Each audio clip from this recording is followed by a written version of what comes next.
Okay, so today I am in Indianapolis and I am in a super cool apartment with Adam, Germany. Okay, and this apartment is really, I guess you would call it utilitarian, right? With a concrete floor, leather couch. It's super cool. So first, I want to thank you for inviting my crew and myself into your home, Adam. Thank you. Thank you for coming. And I know I'm sitting outside of your kitchen here, and some pretty cool things probably take place there because what's your passion all about? I am a chef, so food is my passion.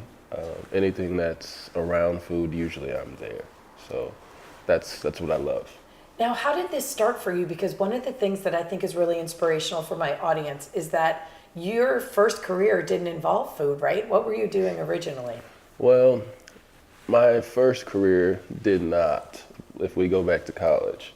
So college, I was an engineering major. I actually had an internship for engineering my freshman year, right out of high school, going into college. And it was awesome. You made good money and it was fun, but it wasn't what called me. And after my second summer, my boss, who I loved, left. So I really got to see what the job was like. And I just couldn't see myself sitting at a desk 40, 50 hours a week drawing on a computer screen. So I went through a few majors before one of my advisors asked me what did I want to do, and I said I want to be a chef. He said, so why don't you study business? So I studied accounting in undergrad. And then I finished undergrad in accounting, then I went to culinary school in Chicago. I entered the culinary industry and I worked in it for 5 years, but I needed a break for a while and I started traveling for about a year. Right? And you were working for a company, right? Doing Yes. that? I was working for a hospitality management firm, so we work with companies to help them identify their customer experience, and we kind of measured or audited their experience. So I worked with one of those companies, and I traveled for a living, which was awesome. It was fantastic. Best job ever. Not a career, but best job. Right, and I bet though too that you got a lot of fodder for your cooking. Like you probably ate in a lot of different places, experienced a lot of different flavors, a lot of different cultures. For sure. I mean, it was definitely a whirlwind. In 9 months, I went to 11 countries. Probably in a 90-day period, I was in Rome, Seoul, Tokyo, London, Maui, Puerto Rico, like in a 90-day period. So it gave me a lot of exposure to places that I had been before or not been at all, and a lot of great food and great people. How do you think that influences your style as a chef? I think it just gave me a more well-rounded, worldly perspective. I was pretty familiar with international foods. I'm from New Orleans originally, so I love bold flavors. So a lot of my cuisine, I would say, lends to bold flavors, not necessarily New Orleans Cajun Creole, but there's a lot of Asian influences because every country in Asia, most, if not all, the food is very bold. So that it affects it very much so. So, okay, you right now are like, you don't have a restaurant, you don't work at a restaurant, you have your own business going on, and you're a personal chef, like to high profile people too, right? Correct. I'm a personal chef currently, and I own a catering company. So we do, whether it's a wedding, an in-home personal private event, or a meal delivery, we do that as well. But currently I provide personal chef services for a couple of the Pacers, the Indiana Pacers. So that keeps me busy. Basketball, yeah. I love basketball. Yeah, so that keeps me on the daily basis busy. And then in between times I do dinner parties. So if you wanted to have a sushi party at your house, I'd come to your house and do a sushi party. What's your favorite dish to make? I really love making sushi, so sushi is fun. I love making pizza because it's this hybrid between baking and savory cooking. So those are fun things to make as well. What kind of pizza do you make? Just depends on what mood I'm in, honestly. It varies. I like a nice garlic olive oil base as my sauce.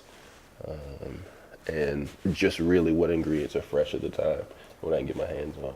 I'm from New Jersey. It's like the land of the pizza, Sure. but you probably make really nice gourmet pizza, and you probably really want to say, Lynette, that's not real pizza.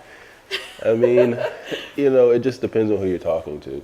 People have different perspectives of different things. Pizza means one thing to someone, and it could mean something completely else to someone else.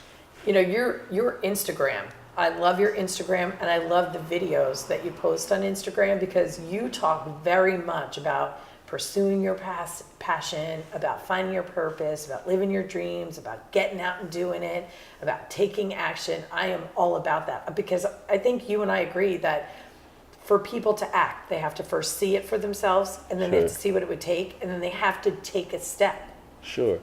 I think we live in a world of shoulds. And I have a friend who would tell me, like, don't should me, you know. Yep. There's all these things that we're supposed to do or should do. In my life and for what works for me, that doesn't really exist.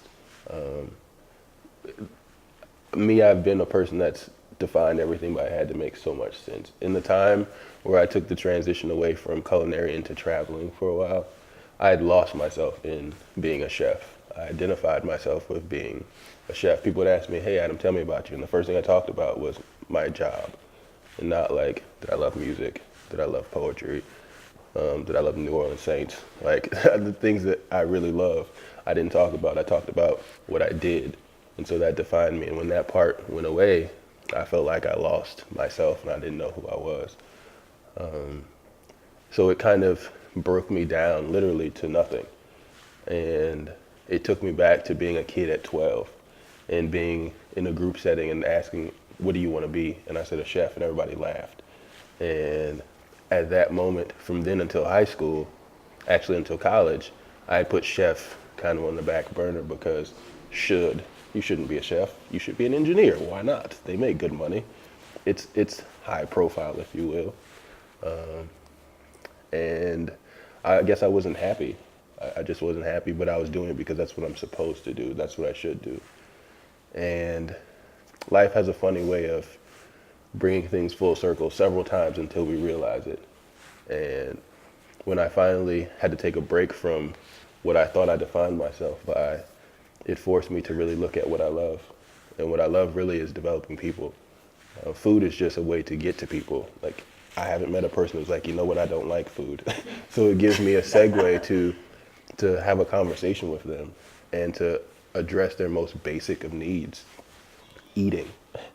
So,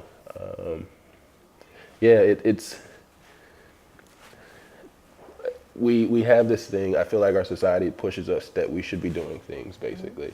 And if we're not doing that, then we're wrong. And a lot of people argue with me on this sometimes, but I don't believe there's any wrong decisions in life. They all just are. Yes.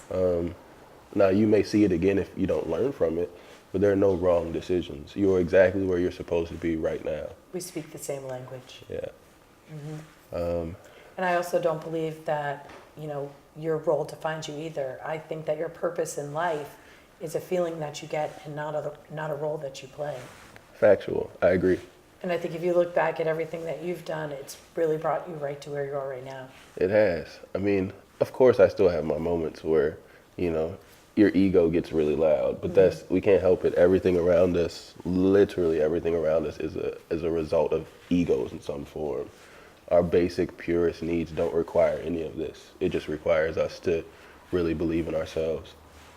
So it's an interesting concept, but sometimes it seems far-fetched to those that are stuck in our egos, and we don't even know it. We identify so much with our egos, not just our career. Everything else that doesn't matter, we identify with that, and we struggle with finding our truest selves because of the shoulds of life. Okay, so let's try to help people find their truest selves. What can they envision when they find their truest self? Peace. That's peace and happiness, I believe, are the things that everybody wants, but sometimes we can't really formulate it because we've been told what equals happy or what will bring temporary satisfaction, and we use that and label it as happy or I'm peaceful. But in reality, it's just, even though things may not go exactly how we want them or we thought they would go, it's exactly how you're in the right place right now. So for me, it's thinking about what are the things that truly bring joy to your life. If one of the things my mom always told me actually was, when you pick your career in life, I want you to pick something that you would do for free. So that way, when you get paid, you'd laugh so that when you get your first, because they paid you to do something you do for free. And it was funny, excuse me, my first, when I went into the culinary industry, my first management job and they paid me, I was on salary and it was so much money in my 23-year-old head. I laughed because they literally paid me to do something that I would do for free and they paid me pretty well. And I was like, and I called my mom and I told her. So I think when I talk to like younger people that aren't that far behind me or trying to figure out life, I'm like, what would you do if you weren't getting paid for it? I'd like to add one to that. What Yes. would you do if you had to pay for it? Because that's where I'm at right now. That's fair. On this 50-state tour, right? That's fair. I mean, I agree. Absolutely. that's very fair. I mean, the same, it's very close to, I think it ties hand in hand with even if you weren't being paid for it. Because Absolutely. if you're funding it yourself and you're willing to pay for it, that's very true. That's your passion. Do that. Do that. Do that. Exactly. Keep doing it. If you're not getting and then paid- just see what's going to happen. Keep doing it. For sure. For sure. I agree with that 100%. Okay, so to explore then, how can people explore that for themselves? Honestly, taking away fear. Like, that's the other piece. Whenever there's anything in my life that I'm not doing out of fear, I have to take, when I can realize that and take a step back from it, I realize that's what I need to be doing right now. Like, it's the thing that really is calling me, but I'm just afraid to do it. So 9 times out of 10, whatever it is that you're afraid of right now, probably is or is going to lead you to your passion. Can I ask you, when you say you feel fear, because I experienced that the weekend before I left for this trip, Sure. and you have to push through it, but what is it, I'm just curious for myself too, what does it feel like for you when you feel that fear?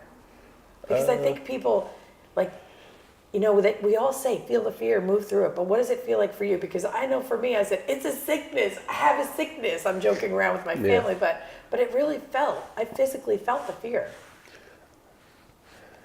Fear for me when it happens, I think because I've been so long programmed to be logical, the fear is like me coming up with excuses or rationalizing through things, rationalizing through decisions. When my heart or my body, like you can't deny a feeling. If I pinch you, it may hurt and you may say, oh, that doesn't hurt, but your body cannot deny that you felt it.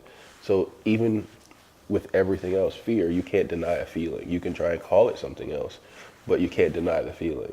So if you have a feeling that you just cannot shake, take a moment, silence all the noise around you, Silence is so key.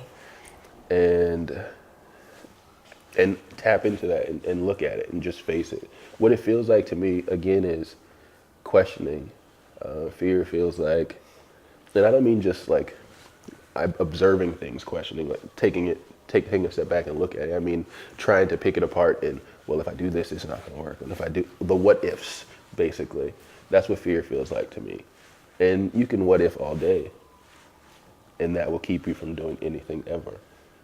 So for me to move through it, I just have to identify that feeling, and then, all right, it seems like a very nonchalant thing to say, but what's the worst that can happen?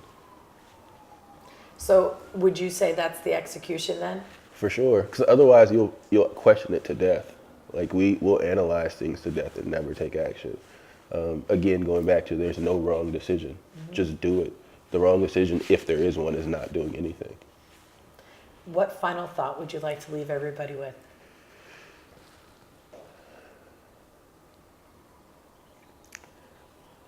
I would always say live fearlessly, but that's not realistic. And I don't necessarily care for the term realistic either, but it's not really, it's not possible because we can't keep fear from coming into our lives, our body's natural response. If we're running full speed and come to a cliff and didn't realize it was there, you're gonna feel fear instantly. Live courageously. Courage doesn't mean you don't have fear, it just means you take action in the face of fear. So even if you're afraid right now, it's okay, feel it, and then go. You know, one thing that you said to me before the interview began was that being a chef isn't glamorous, right? Sure. Correct. But I just want to say to you in closing that you enable people to create moments and memories and glamour. Sure, I can agree with that. I mean, that's why I do what I do, because I know that just like anything, I'm giving people their time back. And food is an experience that unless you enjoy it, can be it's time consuming, if nothing else. So it keeps you from enjoying and doing the things that you really want to do. And you're probably taking the fear out of a lot of people's lives, because if they have people coming over and they, you know, it's not their thing, Yeah. you know, and they have people to impress, or they want to have a great holiday or whatever it is. For sure. You know, you're probably removing a lot of fear. I would say so. I would think so. I've had a few people who were even used to hosting parties, and then once that we do a party for them, they're like, I don't know why I would ever host a party again. Like, I can actually focus on being and just being with my guests and enjoying the experience. So I want people to check out your work and see you, and tell everybody, because you have a unique web address and Instagram name. Yeah, so the name of my company is Fusion, but there's no S. There's a 5. So it's FU, the number 5. For the 5 senses. Yep, for the 5 senses and the 5 taste buds. IONPCS.com is my website, or you can find us on social media at the same, Fusion PCS, at Fusion PCS. And Instagram is the same. Instagram is the same. And you know, I love the positive videos that you put out. As soon as I saw that, I thought, we're going to be instant friends. Yeah, I'm glad. I was just, whenever I record them, they're not really scripted at all. They're just, I was in a moment of, I probably was dealing with something myself. Exactly. And so I just shared it with the world, and I'm glad it spoke to someone else. Right, so I suggest everybody go check that out. Thank you so much for meeting with us and Thank you. having our crew in your lovely home. Of course, thank you. Thanks. And I talk to you, and I talk to you, and I talk to you, and I talk to you, and we love, and we hate, and we demonstrate, we try to relate. This is my breakthrough. Whoa. Said now, this my breakthrough. Whoa. Oh man, this my breakthrough. Whoa.